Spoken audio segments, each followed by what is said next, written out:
करने का तो कोई प्रश्न ही नहीं है। पर आपके इस शोध का इस रिसर्च को कहां से आप उन्हीं के पैरामीटर्स पर सत्यापित कराएंगे कि उसे सर्वमान्य माना जाएगा स्वामी जी? देखिए, इंटरनेशनल जर्नल्स में double clinical control, double blind जिसको कहते हैं, double blind clinical control trial का वो प्रकाशन हो चुका है। लाखों लोग उस रिसर्च पेपर को डाउनलोड कर चुके हैं, पढ़ चुके हैं। और 2DG ये भी जिसका पहला रिसर्च पेपर, आप जाकर के रिसर्च पेपर इंटरनेशनल जर्नल्स में देख लीजिए, 1 लाख लोगों ने 2DG का भी पहला रिसर्च पेपर हमने पब्लिश किया। ऐसे ही एक नहीं 1000 हम रिसर्च कर चुके हैं बहन जी। श्वेता जी, रस रसायन भस्म पिष्टि पाक अवलेह चूर्ण वटी, इनको खाली अभी लोग आयुर्वेद को चूर्ण चटनी समझते थे लोग। आयुर्वेद को लोग अरे बोले कब्ज की दवाई देते होंगे, इनके पास में कोई सीरियस प्रॉब्लम का सॉल्यूशन नहीं है। मैंने लोगों की हार्ट डिजीज रिवर्स की है, मैंने लोगों का asthma, BP, thyroid, arthritis, rheumatoid arthritis, liver cirrhosis, fatty liver आदि जिन बीमारियों का एलोपैथी में कोई इलाज नहीं है, कोई क्योर नहीं है, उनको भी मैंने क्योर किया है। आप कोई भी बीमारी देख लीजिए, सोराइटिक अर्थराइटिस है और टाइप 1 डायबिटीज़ है, क्या क्या नहीं किया।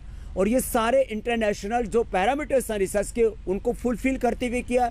और कोरोना की दवाई के नाम पर भारत सरकार ने हमको लाइसेंस दिया। अब ये भारत सरकार को भी ना माने, भारत के कानून को भी ना माने, इंटरनेशनल जर्नल्स को भी जो ना माने, उनका तो जो है, अब कोई गाय को गाय और गधे को गधा न माने। तो एक आदमी गधे के पीछे खड़ा था, बोले मैं गधे को गधा नहीं मानता, उसने लात मारी तो बोले नहीं मानता हूँ। अब जिसको भी कोरोना हुआ है, हमने एसिम्टोमेटिक, सिम्टोमेटिक और यहाँ तक कि सीवियर पेशेंट्स को भी हमने दिया है कोरोनिल। उनको अणुतेल दिया, श्वासारी दिया और श्वासारी गोल्ड दिया जिनको ज़्यादा थी। बाकी को आपके सामने मैंने जो है दिव्य धारा आदि के प्रयोग भी बताए, श्वासारी और पंचकोल काढ़े आदि भी बताए। और हमने जिनका 75 से 80% ऑक्सीजन लेवल चला गया था, एक दिन मैंने भी आपके यहाँ शो में भी ऑक्सीजन लेवल डाउन करके कैसे बढ़ाता है प्राणायाम, भस्त्रिका, कपालभाति, अनुलोम, वो भी सब करके दिखाया। इतने प्रमाण देने के बाद भी कोई सच को सच न माने, योग आयुर्वेद को और नेचुरोपैथी को, हमारी सनातन संस्कृति के सत्यों को झुठलाने का प्रयास करे। आपत्ति इसी बात से है। सच को सच कहना क्या गुनाह है और उसको झूठ बोलना ये कौन सी साइंस है?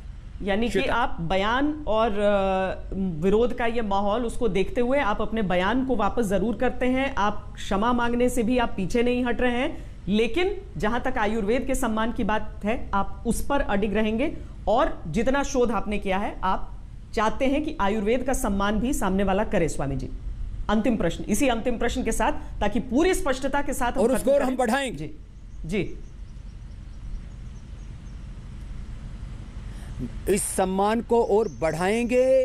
योग आयुर्वेद को, प्राकृतिक चिकित्सा को, वैदिक जो हमारा ज्ञान है उसको अनुसंधान के धरातल पर और शिखर पर लेकर के जाएंगे।